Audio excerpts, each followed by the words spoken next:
I like to think of Aikido not so much as a martial art, but more as a form of communication. Communication, of course, is simply one person sending a message to another person.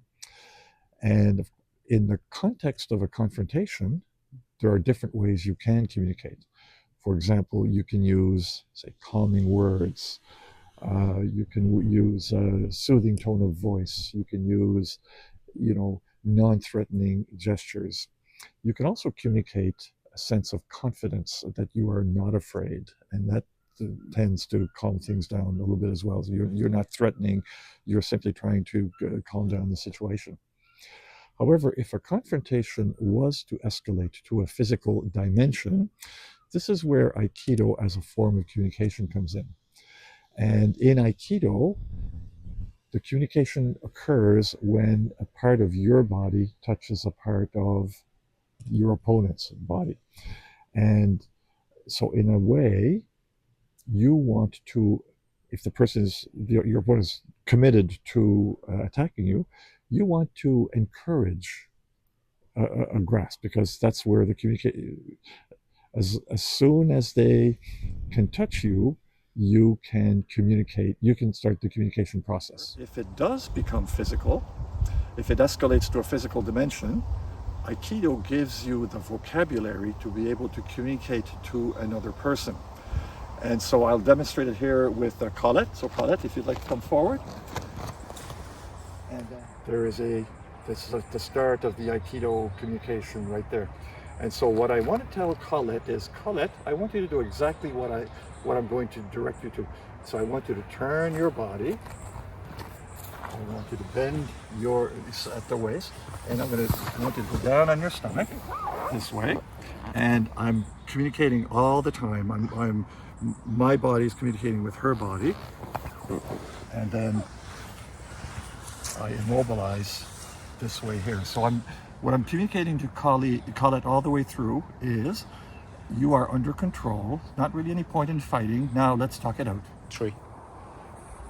A time when communication is critically important is if the person is armed, and you want to make sure that you communicate exactly what you want to the person. So if the person comes in, I want to say, I'm getting out of the way. Colette, you missed.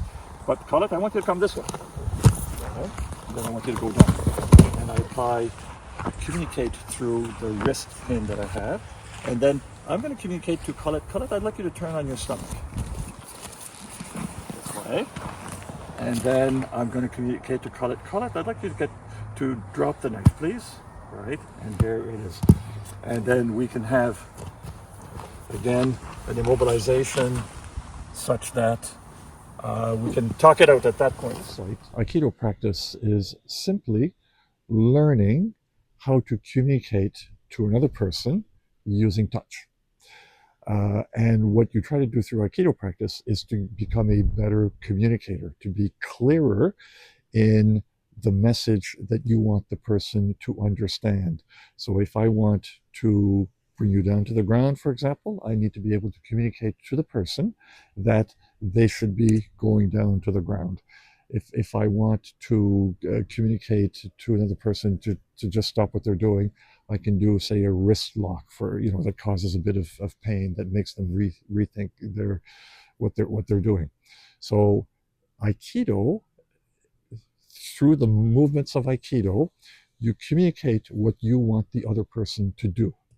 Similar to learning any language, at first, you are searching for words, you're misusing syntax, you're mumbling your words, what you're saying, and the other person doesn't clearly understand what you're trying to say.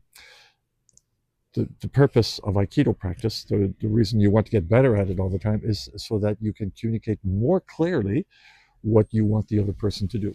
So I think of Aikido practice simply as a way of becoming better at learning another language.